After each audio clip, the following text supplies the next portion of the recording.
So we have the full statement from James O'Keefe regarding the circumstances of him leaving Project Veritas, and he is leaving Project Veritas. And this is quite a long video, but I recommend watching the whole thing because he really does go into detail describing what actually happened during this process. And first off, this is a coup. This just looks like a coup. And James O'Keefe himself brings up the fact that this happens right after their greatest triumph, the Pfizer video. Although he doesn't speculate on that at all. But again, it's well worth watching the whole thing. You know, he talks about the, many of them, bizarre grievances that are brought up, including, stealing a sandwich. There were apparently there were discussions by board members with donors about girls that James O'Keefe had dated in the past. It sure looks fishy to me. Anyway, here's the video.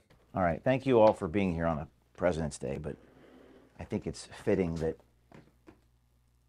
we're here on President's Day. I wrote these so I could get the words right, but it's obviously from the heart, and I wanted to do this in person with you all, not over a Zoom or Teams, and he's going to film it, and these are intended just for the family here at Project Veritas. This is just for us. I recognize that when you send something out to 60 people, but I'm not going to do that today. So I just wanted to tell you the truth. So I'm going to read this, and I'm going to try my best to, speak from the heart, but I did write these words, and I want to tell you what's going on. So here we go. It's going to take me about 15 minutes to do this. Journalism is reporting things powerful people want kept hidden for the wrong reasons, moral wrongs, bad behaviors, as journalists we're the custodians of the public's conscience. And as we've gone deeper and deeper exposing and illuminating corruption, the lies hidden from public view, the line that separates good and evil becomes more clear. Not just in the institutions we investigate, but within one another. Throughout my 13 years doing this, our mission has evolved from simply being about exposing the truth with some hidden cameras to something more transcendental, giving people hope, right? That's what we do. I'm going to stand here because I just feel like I'm filming a video for the audience. And as we ascended into that higher purpose, which I think we all understand that we have suffered through triumph and disaster along the way in a similar fashion to what I wrote about in my book. The first chapter was called Suffering. So the line that separates good and evil passes not through the states, nor classes, nor political parties, but right through every single human heart, to quote Solzhenitsyn. So that line in the sand becomes more clear the deeper we go in investigating these powerful institutions. So over the last few weeks, I have felt a lot of despair and seen a lot of evil, and felt overcome with various emotions over the last few weeks. You could say I've seen glimpses of heaven and hell, of darkness and light. But what I take away from these is the gratitude that I have for many of you, for most of you. And there is such goodness in so many of you that I have seen, and I am grateful for that. And the generosity and goodwill we have steadily built over the past 13 years with so many people. I've received thousands of text messages and phone calls from people all over the world concerned about my well-being. But as I was going through this process, I reflected upon my appreciation for many of you. What makes us great is that we do this work because we actually believe in it, right? We actually believe in this. It shocks people that we do, and we have a passion for it, and we have principle. Like I know, we don't sell out. I think that's fair, at least most of us. We have a passion for doing the right thing in a visual way, no matter what. That's what binds us. I know many of you have experienced this despair alongside of me in the last couple weeks.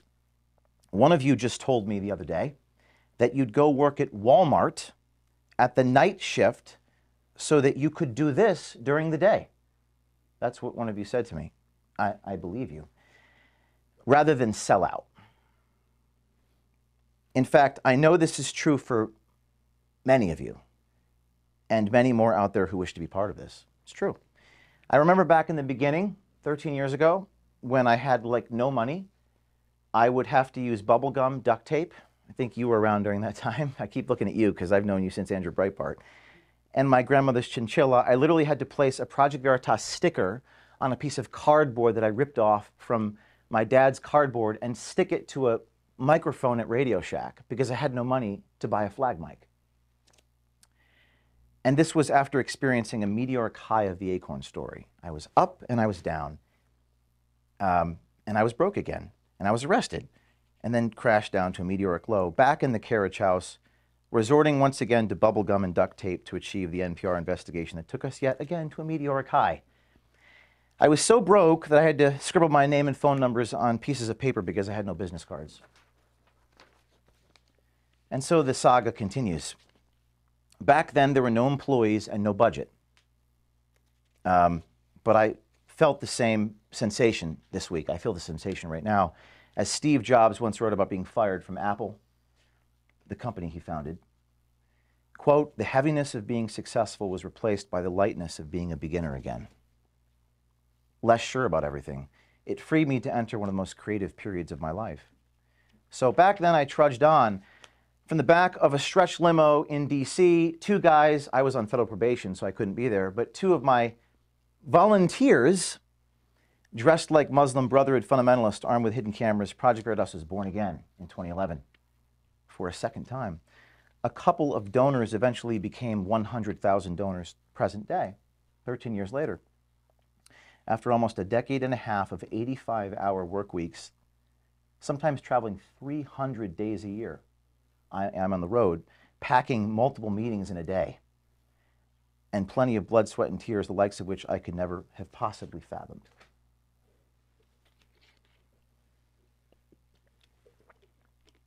The external threats and pressure inflicted against myself and some of us has been unimaginable. I'm going to summarize them.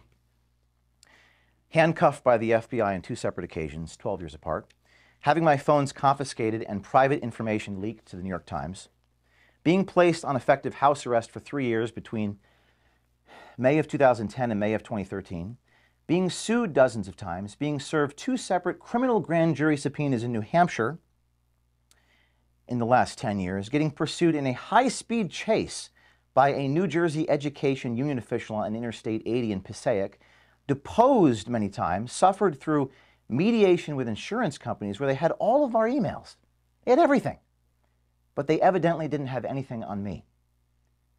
Getting my home raided by the FBI, having my loved ones put in handcuffs in the hallway, and having our office destroyed by a hurricane, literally a hurricane, which forced us into a temporary workplace before rebuilding and stirred up disgruntled employees, including grievances about me, which I will get to in a minute. The list goes on. Even so, as a former board member told me 10 years ago, Project Veritas will never be stopped from the outside. It will only be because we stopped ourselves, right? I'll get to that too in a minute. Prophetic as it may be, that is exactly where we find ourselves in the situation today. A situation where I've been stripped of my authority as CEO and removed from the board of directors. I bet you didn't know that. I'll get to that in a minute. Contrary to what public statements may say. And by the way, I have copies for this. I will not give them to you yet. I will give them to you after I'm done. And there are board minute meetings, which you'll all get a copy of, that read as follows. Quote, James O'Keefe indefinitely suspended as CEO without compensation, February 10th. Yes. Quote, indefinite suspension of James O'Keefe from the board, dated February 10th, 5 days before the statement, saying that I'm still the CEO. I don't know why this is happening now, or specifically why this is happening suddenly, right now. As you know, at the helm of Veritas, I've never allowed or entertained speculation. I only report the facts. I think you know this. You're involved in hiring. But don't you know that so many people want to go beyond the facts? I'm adamant that I'm only going to stick to the facts. So much so that sometimes we don't hire people if they want to pontificate and opine about what's going on in society. And I've had people leave because they don't agree with this vision, okay, of what a journalist ought to do. But fortunately, I have recordings and documents to back up everything I'm about to tell you. So everything I'm about to tell you, I have documentation and proof. So you don't have to say I wasn't there. You can listen to it and watch it for yourself.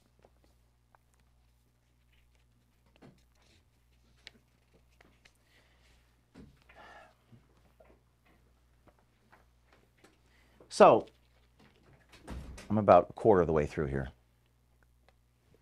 Bear with me. For the last 13 years, I've been the same person I've always been, probably better than I used to be.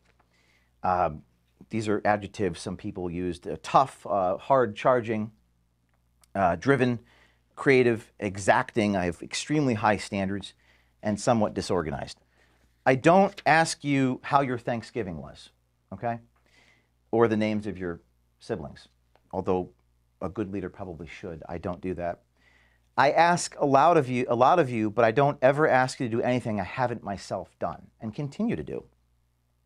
I haven't always been the most compassionate leader, and that is admittedly a fault of mine, something I need to work on. But I remember when I was back in the carriage house in the beginning, there was a journalist in the beginning, and he pointed this out to me. So, you need to be more compassionate. Ask me about my life.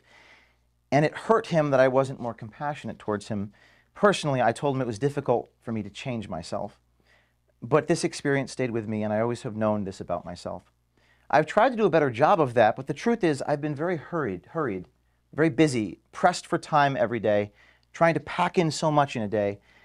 I think you all know this in meetings. I'm busy because I'm trying to get so much done in an hour, all the while moving at the speed of light to raise as much money, to hire more people, to take care of you guys in a fundamental way, although I may not be good at communicating the reasons why I am that way. I'm doing as much as I humanly possibly can so I could build this place out and do more. And that's what we did every year, each year since 2010. Growing every year, sometimes doubling our revenue, doubling our impact. I have a chart here, which again, I'm going to hand to you, the chart of the growth every year. I have never slowed down. I recognize that perhaps I should, but number one, there's a trade-off to slowing down. And number two, I need the right leaders around me in order to do that. So along the way, there has been much turnover, replacing people with better people. This was painful to me and to many of you who witnessed it. But that has always been happening since day one. There was turnover 10 years ago when I had to fire a friend from college. Let's just maybe hold off on that until the end. So I'll make sure that everyone has a copy of this. And I don't intend to publish this. This is for you guys internally. I had 10 years ago, I had to fire a friend from Rutgers. That hurt me. It took me months to get over this. I never discussed this. I felt for him, but it was the conflict that ate at me, but I had to do it. See, leadership has a price, and results often come at a human cost. Maybe fewer in this world, present day, are willing to pay that price. Many people want the fruits of leadership, such as its power, results, Twitter followings, secondary effects, but the price of the responsibilities, burdens, trials, hardships, difficult decisions, or just sheer suffering, I don't think people want that. And all through the years, things fundamentally continued on an upward trajectory for this place, albeit turnover. And I'm a hard guy to work for sometimes.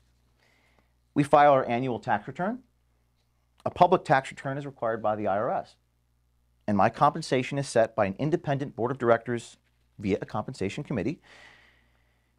4 times a year, our chief financial officer has submitted company financials to the board. That's every quarter.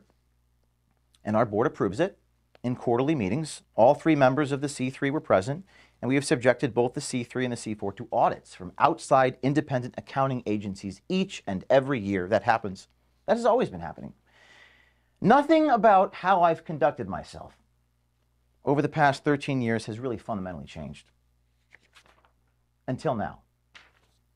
So what has changed in the last 3 weeks? What has changed? The only thing that has changed is that we broke the biggest story in our organization's history. You know that one I'm talking about? Pfizer. The last week of January, with 50 million views. That broke the record by 10x. Our video became a global phenomenon. It was about Pfizer. and one of the directors discussing mutating the virus. Our confrontation video, where he locked me in a pizza restaurant with you and you, and he smashed the equipment and called the police, that became a phenomenon and was riveting television for our audiences glued to their screens. That was probably one of my favorite things that ever happened. It was just really unbelievable. It was like true to be false and seemingly too false to be true, but it was real. If someone else is here, you can let them in. Hello, come on in. Just giving a few remarks to the team here, so you came at the right moment. So the only thing that changed were these videos. Outlets in India and China covered the story, and our social media exploded like never before. Our employees and board members' Twitter accounts also exploded like never before. Pfizer even put out a non-denial denial, like you always capture these things, where they basically admitted they were mutating the virus, albeit they buried this admission in jargon. But it was still an admission. And it was extraordinary that Pfizer responded to us with an admission, not denying that this guy was who he was. What an amazing turn of events. That is the only thing that's changed in 13 years of me being who I am. And then suddenly, an unusual emergency happened just a few days after that. I think we have one more person here, if we could let him in. So suddenly, an unusual, and I'm going to take you through this. I'm going to take you through what happened. Some of you don't know these things. Hello. We're talking about the story we broke. An unusual emergency happened. On Thursday, February 2nd, that's a few days after the Pfizer story, I was informed by an officer of Project Veritas on the phone while en route to the airport that he would resign unless I stepped down as CEO. We've been having a conflict of visions, him and I, over fundraising. Do we have any fundraising here? I guess no one from fundraising is here. I don't know. There were tactical disagreements about the boldness of approaches soliciting donations. I was told, and I'm paraphrasing, by asking for X dollars right now, you will prevent 10X dollars down the road. That advice ran contrary to everything I knew to be true in my 13 years of fundraising. But that conflict was even more fundamental and essentially boiled down to this. And my vision, I'm going to paraphrase Howard Rourke, the architect, quote, I don't build in order to have donors. I have donors in order to build.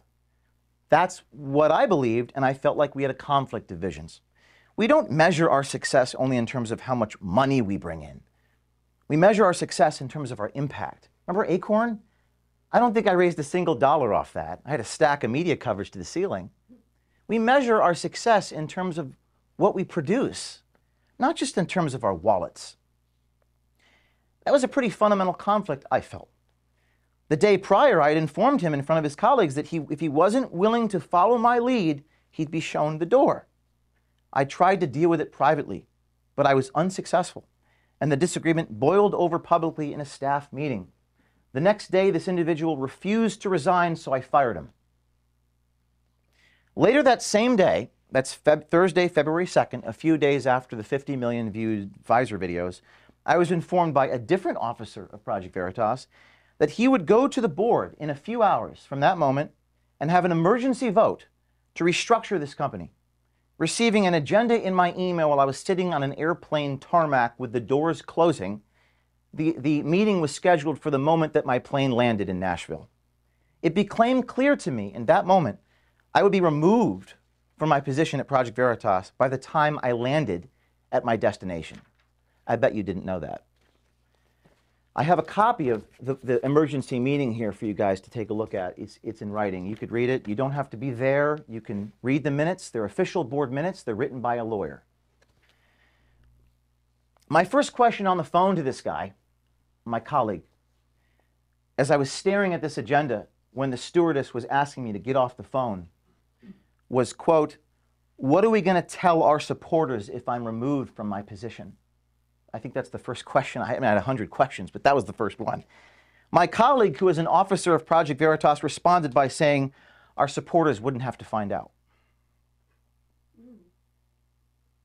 Sounds like something you would get in the Claire McCaskill campaign. It sounds like something you'd expose. I was so shocked by this, and again, the stewardess was asking me to get off the phone. I guess you could say that I was in a state of complete shock. How would our supporters not be informed of such an enormous thing? It was a lapse in judgment so severe that it was itself a fireable offense to make a statement like that. It was a lapse in judgment so severe, it was impossible to hide my removal from my position at Veritas to anybody.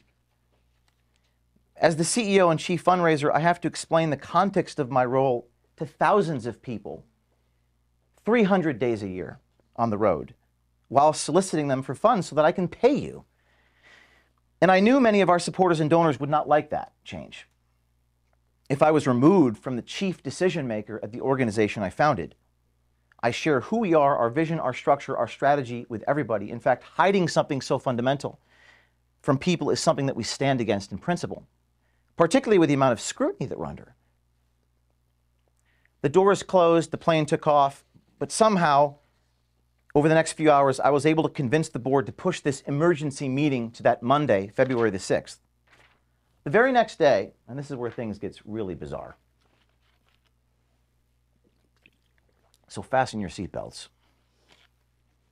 The very next day, on Friday, this is now Friday, February 3rd, a board member reached out to one of our journalists and stated, quote, "You get a raise if there is a restructure without James O'Keefe at Project Veritas."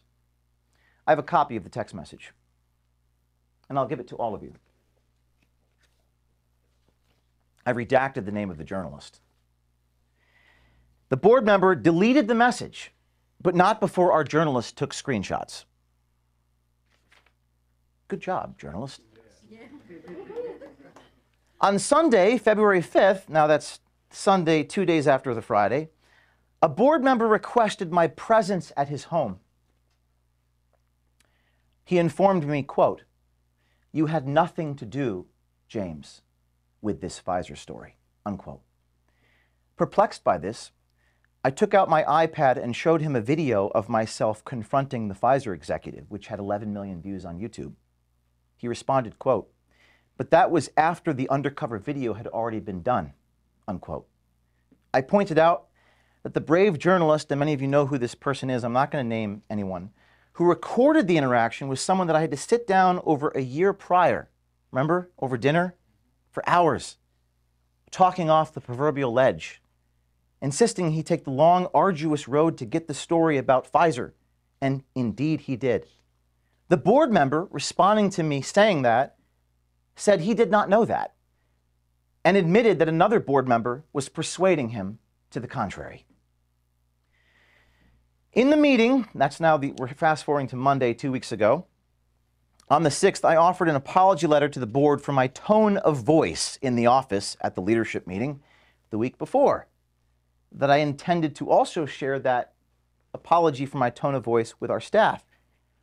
But the board refused to accept my apology, nor believe that it was sincere. They also did not support my sending it to the staff. I imagine many of you didn't even know that I drafted an apology. Then I was subject to a 6.5-hour listing of grievances, which included taking black cars to meetings. I don't know the significance of the color of the vehicle. And taking a few charter jets over the years to pack multiple PV meetings in a day. One of those jets, I think we had a meeting in New York, Wisconsin, and California in the same day, and it raised $2 million. But the revenue part was omitted. There was also some truly bizarre grievances, including my failure to record audio in one encounter at a bar in upstate New York, and an allegation that I stole a pregnant woman's sandwich in federal court. There were also discussions from a few staffers with donors in the boardroom. Donors were listening to some of this, and some of these were sent directly to donors without my consent. Donors who have no knowledge of my personal life and have no business asking questions about my personal life, about girls I've dated in the past. A fundraising colleague relayed, and again, this is going to start getting really strange, but this board meeting was video recorded. We'll get to that in a minute. A fundraising staffer relayed, quote, concerns about my behaviors regarding videos where I, quote, literally chased a Twitter executive around New York. By acclamation from all of you, in 2022, that video about the Twitter chase was one of our most successful videos. But yet, your colleagues in a boardroom were expressing concerns about it. Every board member previously communicated their love of that video, but none pushed back in that moment when the staffer criticized it. Why? The attacks were so severe against me personally in that boardroom, and again, this is all video recorded, and I suggest that you ask for that. I will not provide that to you. The attacks were so severe that one board member asked, quote, is there anything James O'Keefe is good at? That's what your board member said. Oh, and by the way, this meeting was video recorded. I'm going to keep saying that. You may want to ask existing board members if they want to share that entire video with you. I suggest you request the entire 7-hour or so video to see for yourself what actually happened. You don't have to have been there. You simply need to watch the video and hear all of the testimony. After the 6 hours, I was asked what I had to say for myself. I was given about 10 seconds to respond, and then I was dismissed.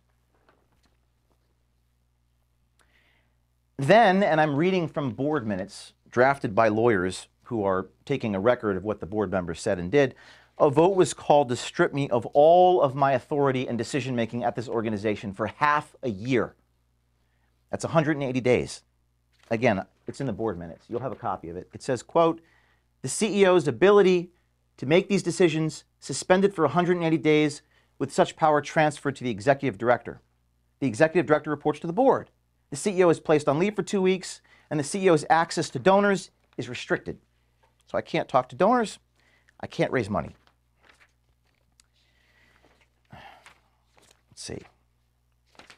Okay.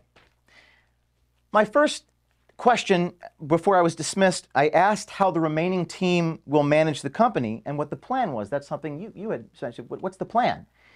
But they didn't provide one. It was clear they didn't actually have one. And then I was dismissed. So I went off the grid as requested. Went hiking with Kennedy in the mountains. Within a few days of going off the grid, I started receiving missed calls and texts from the same board members and officers who demanded I be gone. They informed the staff that they're waiting to hear from me. I found that odd. There was a corporate resolution demanding that I be gone for 2 weeks. I was a little worried about violating the corporate resolution. Wouldn't you? This was while I was commanded by a motion of a board to be literally gone on paid leave for 2 weeks. And then an officer at Project Veritas took a screenshot of my read receipts of text messages and distributed them to you, saying, quote, you owe your team a response, please allow communication. This was during the time when I was required by the board to be gone. Then, it's going to get stranger. Then, and again, I'm going to give you copies of all this. Then, on February 10th, you guys don't know what I'm about to tell you, another board meeting occurred. Again, I'm gone. With the meeting's minutes reflecting that they had indefinitely suspended me from the board. By this time, they had stripped me of all of my authority as CEO. During the time I was on leave, they kicked me off the board. So I can't be a CEO if I have no authority. I can't make any decisions. I'm not allowed to access any donor names. I wasn't even sure what my job was or if I even had a job. Right now, I actually don't. I'm not sure what my job here is. In the board minutes, it says that I no longer have a paycheck and I'm indefinitely suspended from this organization. 5 days later, after that, on February 15th, a statement was put out by this organization by this organization's executive director saying, quote, James has not been removed from Project Veritas. 5 days after they removed me from Project Veritas. James is the hardest working person I've ever met. Those who know him know he will not take time off unless forced to. Absent from the statement was the actions of the board to remove me from the board and remove me as CEO. I don't know why they omitted that part. Later on the 15th, the same day, while hiking with Kennedy, Peavy put a statement by quote tweeting a picture of me with him saying, there is nothing better than enjoying a well-deserved vacation. That tweet failed to mention that by then I had been removed from the board and indefinitely suspended as CEO. Why didn't they put that part in? This is where things get really messed up. A few days later, an officer sent an email to the board with bizarre hyperbole and innuendo about certain expenses related to our business needs. These included, and you can't make this up, that Project Veritas paid for James O'Keefe's down payment of his wedding. I got a chuckle out of this. I'm not married. I've never been married. I do hope to get married one day. In fact, I got married to you in Oklahoma, but that was pretend. That was fun. Everyone enjoyed it. We rented a charter bus. We all went down. Everyone enjoyed that musical, or at least I thought. I'm not married, but the truth of the expense, the $12,000, was that it was a payment for our annual Project Veritas Christmas party. Remember that? Where you guys were there? Some of you brought your spouses? The officer lied by omission, excluding the purpose of paying the $12,000 for the wedding venue. It looked like Project Veritas was reimbursing me for a wedding venue. Why would the officer lie like that? There were also, again, bizarre complaints, and this is where you come in, Asha, about taking too many trips to too many meetings over the course of a year. I think there were like 305 cars I had taken to meetings and donors and journalism assignments, including all the, quote, black cars taken from airports to various meetings. I have a copy of that, so you don't have to take my word for it. The officer stated to the board, this is on February 13th, this week, that we should do things such as, quote, reschedule meetings. And the IRS would prefer Zoom meetings over in-person meetings. I'm going to let that sink in for a minute.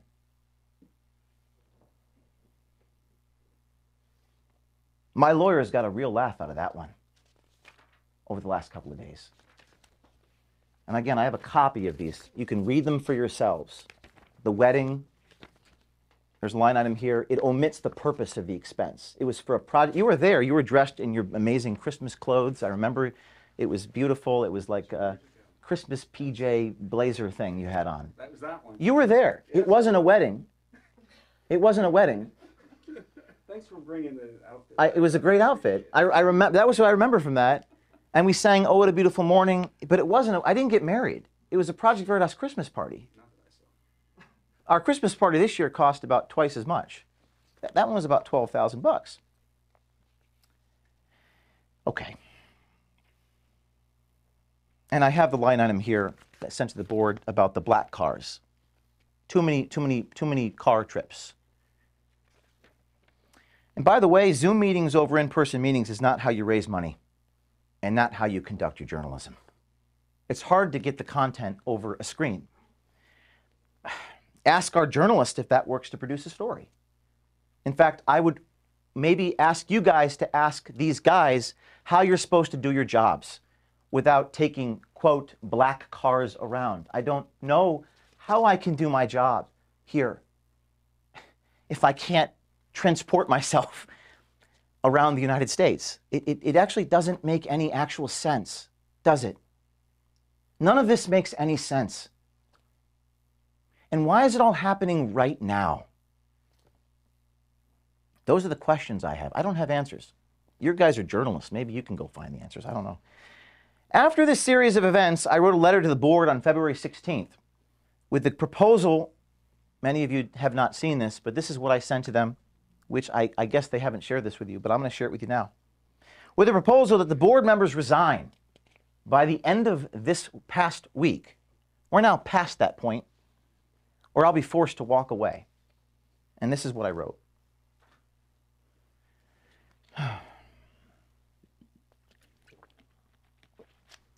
Dear board, and I'm not going to provide the whole thing, but I'll provide the meat and potatoes.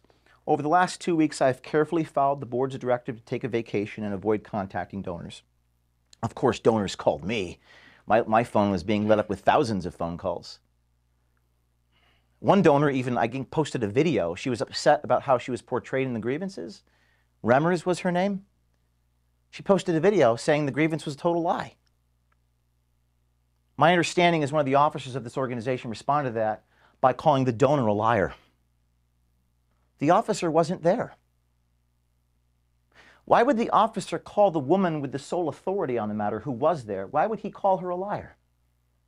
I don't know the answer to that question.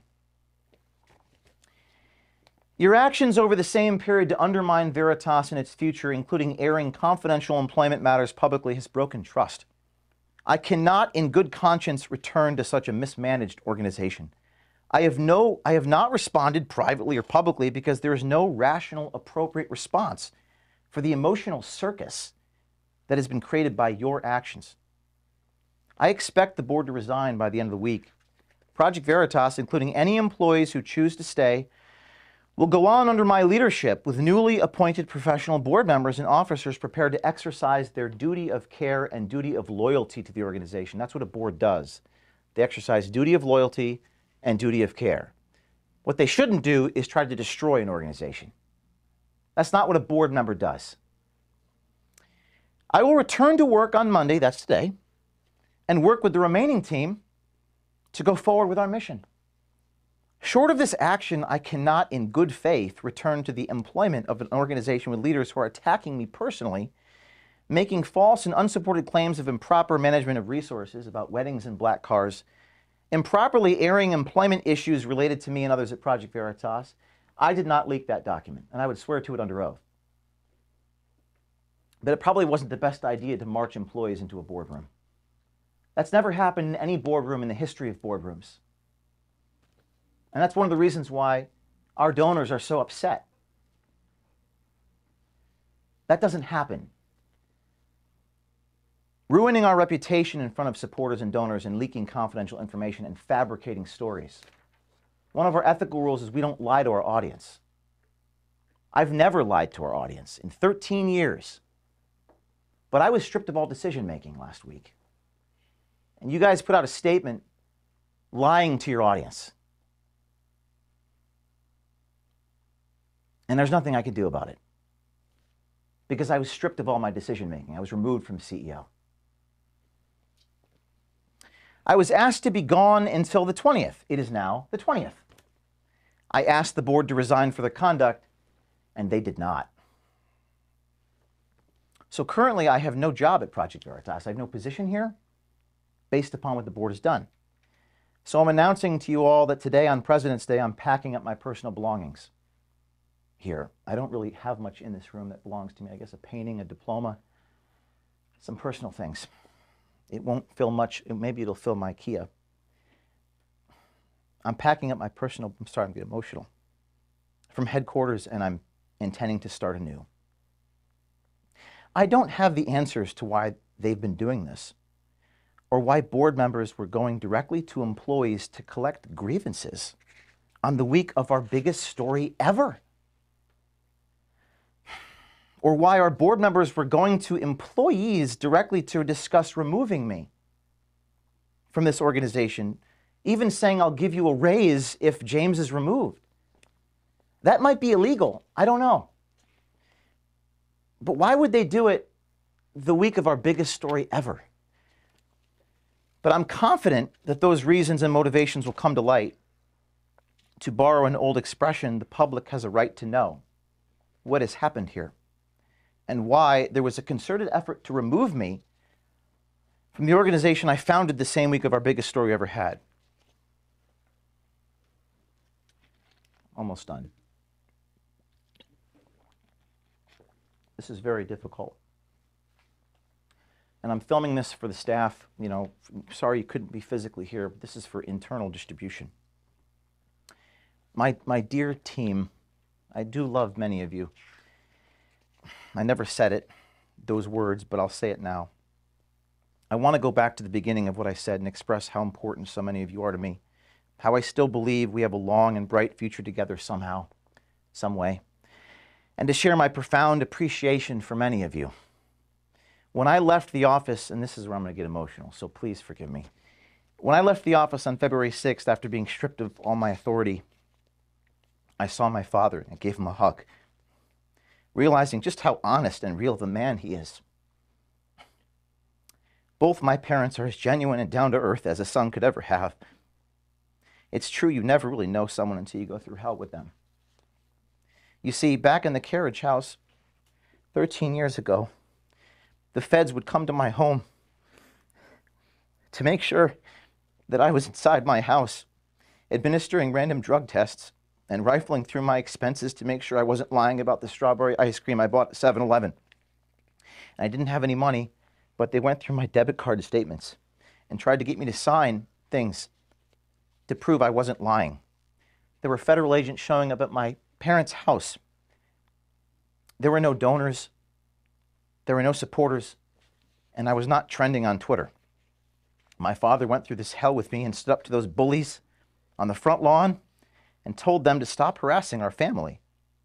And at that point, that's all I had, was him. I was otherwise completely alone. I will never forget that. Now the good news, we're no longer alone. We have millions of Americans who also know who I am. In fact, sorry. All right, we're all trying, boss. In fact, you have, and we all have watched their overwhelming support. They see the truth. They know who I am. I also know many of you know who I am, and you know what's right, right? You know, you're people of principle here, people in this room, and this now may be your moment of truth. One of you called me from a closet the day of the 7th after I was suspended, the day after I was let go, and you were crying. I never heard that tone before. I told you it was going to be okay. You were afraid of what was happening here. You said, this is really hard to take. I can't take this anymore. I told you that I struggled alongside you, although I wasn't physically there. I told you that I loved you. A number of us told each other that we loved one another. It was the first time I've shared that sentiment with a colleague. It was a very real moment, a very beautiful moment, a touching moment where we were bound together. Many of us were really bound together in that moment, and I was grateful for that. I recognize just how honest and real many of you are in your souls, that you are amazing people. We have some really amazing people here, with men with brass balls and women with the courage of a lion. And it really, what I drew from this experience is the gratitude that I have, you know, for so many of you. And as I was going through this horrible pain, where I lost 8 pounds and couldn't sleep for 5 days, I was actually overcome with this amazing gratitude. True story. I was really feeling it, and I'm grateful for that, because I've experienced something I never have, because I saw the goodness in many of you that I did not previously see. So I amend the statement that I made in the beginning of this. The statement I made before was, Veritas will never be defeated from the outside, it will only be defeated from the inside. That's actually not true. No, the only way to defeat us is if they take our spirit. And from the looks of things, many of us remain completely undefeated and unbroken. So, our mission continues on. I'm not done. The mission will perhaps take on a new name, and it may be no longer called Veritas, Project Veritas. I'll need a bunch of people around me, and I'll make sure you know how to find me. and I'll quote when you invited me to New York City and did that little stand-up, how fitting that from Shakespeare, quote, "And this story shall the good man teach his son." We few, we happy few, we band of brothers and sisters. So with that, I'm going to collect my things. I'm going to load them into my car. And I hope to see some of you soon. That's it.